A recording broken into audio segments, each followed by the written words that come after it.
maulang morning. Kumusta kayo? Nakakatawa guys. Ang daming ibon din sa aming harapan.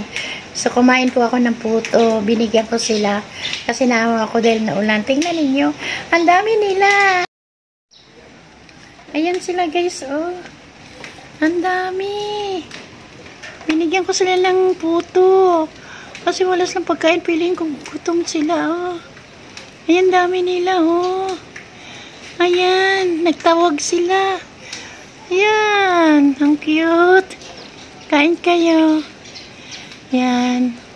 Almusal po kasi namin puto. So, natuto akong bigyan yung mga ibon. At feeling ko, gutom na gutom sila. Ayan o, nag-uulan. Diba mga ibon, hindi sila nagpapaulan?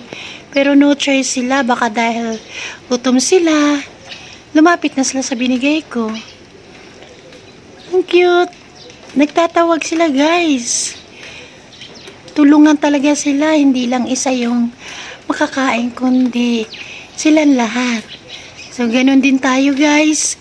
Kung anong meron tayong kaunti, kung wala yung iba, pwede natin silang share ng pagkain kung anumang meron tayo para lahat tayo ay makakain.